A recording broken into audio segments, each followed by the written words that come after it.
Alright guys, back in another video, and this time we're going to be going over the actual Trunks list and what I'm actually testing currently. They will be proxy Tapion Unison, and this build is specifically catered to abusing the Tapion Unison, so keep that in mind. And yeah, I will go into detail about exactly what your goal is, how to accomplish it, and what to look for when you're mulliganing. And I went a little bit into detail in my last video. You're going to watch that video as well to see if I missed anything in this video. But yeah, Trunks Leader, if you don't know what it does, you take life on your opponent's turn, you can reveal it and put it in your hand, and it will sometimes trigger effects. Also gets around critical, and yeah. Attack, draw a card. When either player's at 4 or less life, you can awaken, untap 1, draw 1. Really good. Backside, same reveal effect. Get around a critical. Attack, draw a card. Pay 2 for removal. Really good leader. Let's get into the main pieces.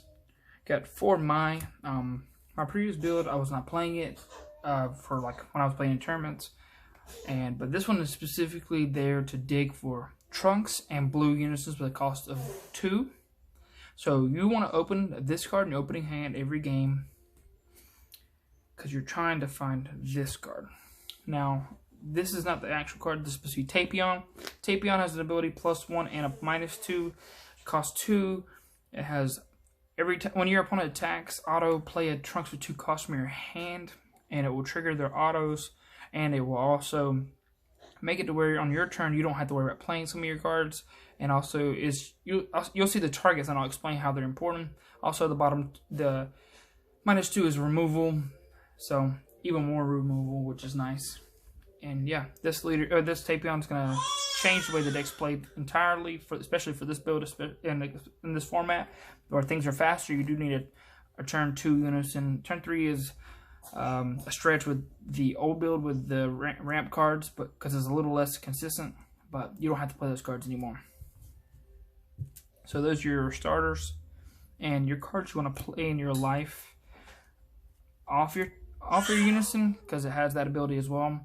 When it's played, you take 1 life and put one of these face ups, which we want to do, and also this card does it as well. I was playing 4 of my other build, but 3 is perfect now because you play it on your opponent's turn, and it's a blocker off the skill, or you can just pay 1 on your turn 3 to play it as well to get these guys out of your hand.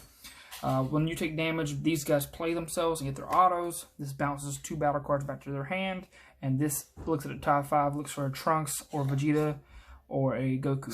So these guys, this card helps you keep this card's auto relevant and helps you dig for your Trunkses and your Goku and Vegeta as well. And those are just good cards. Your Trunks targets that you really want to play off are Heroic Prospect and SS2 Trunks. This card draws your card on your opponent's end turn, so you do it on their turn 2 when they attack. Then you get a free draw every end phase as long as this guy stays aboard. He is unique, so you don't want to play 4. If he didn't have unique, I'd play 4. This guy's really good. I can still technically see myself trying to play 4, only because I do want to see it early on, and it just becomes a real threat for triple strike as well. This guy, he still gets this auto if you do it on your opponent's turn. Also, it's a 1 cost negate, and still gets his auto. Card's really good for this format as well, so searchable. And this is another target. This guy is really good. He allows you to look at the top 3 when he attacks and grab a blue sand, so helps you keep the flow going for your Trunkses on your opponent's turn. And it also just a really good card for getting +1s. You can also play this for 2. This deck does have a low curve. For counterplay Trunks, this card's stupid good. Discard it, counter something, put it back in their hand before playing it. So we're going to the staple-ish end, and we're playing 3 Zamasu Super Combo and 1 Vegeta. Bottom deck, draw 2. This card is really good at like filtering and digging for your other pieces, and this card's just super good in general, but this is a really good super combo. I was debating going down to 2 on it, but 3 is nice, especially whenever you pair it with Goku Hit. I think blockers are super good, and also this is an aggressive card. Not much more to say about it. Your opponent really needs to do something about it, or they start chunking cards from their hand. And yeah, this card's super good. This ratio could change, and the only reason I would say that is because we could take these out, put more of these in, and take these out so it'd have room for other cards.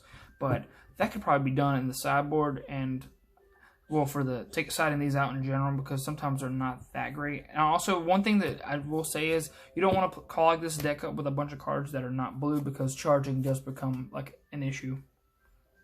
2 Vegeta negate. This is just a negate play itself, helps pressure. Also, if you haven't noticed, this deck plays a lot of things for very cheap. A for 1 or free on your opponent's turn via playing it from your life or from Tapion. So you'll have a lot of blue battle cards, so just keep that in mind.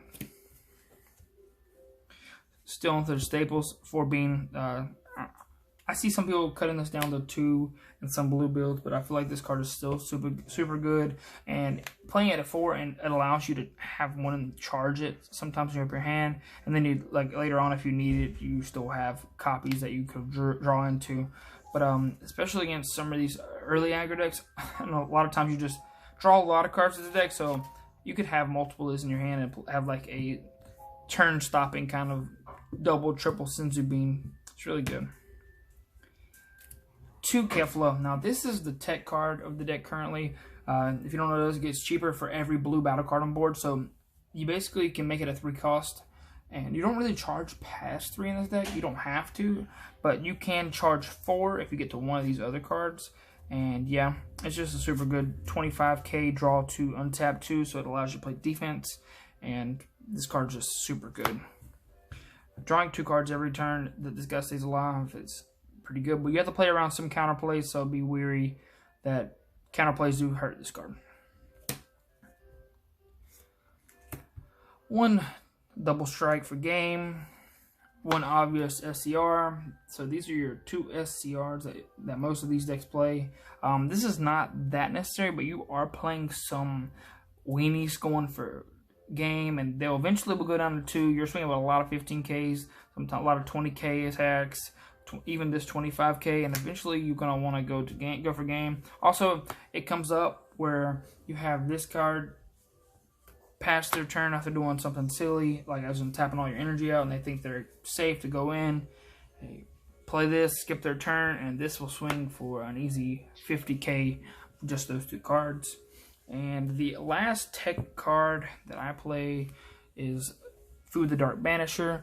This card is really good, and especially in this deck where you play a lot of bodies, you do have to be wary of counterplay, Trunks, and Dormant Potential, and a few other cards. But this deck does a good job at making those cards, like, you force them out, because they don't really hurt you too bad, and eventually they will run out of gas. This actually makes it to where, when you know it's safe to play this card and they don't expect it, he will attack 3 times. Also, I play 4 beans, so you can stack bean on this, and it just ends the game. If you do that play though, you do need to charge the 5 to have an extra bean. So if you do charge the 4 when you draw this, you won't be able to use your bean. So remember that. That's something to note. But this could be any overrealm. I was trying the dual attack Bardock that costs 6 overrealm, but it only costs 0 to play. That's a decent option as well, especially whenever you're playing cards like this in Senzu Bean. So I'm very tempted to keep that card, but this is one that I would either main or side it for sure. But thank you guys for watching once again. And if you like this content and you like this video, please like the video and comment below what your favorite part about this deck is, and what you expect to see in the next video, or what you would like to see in the next video. Deuces.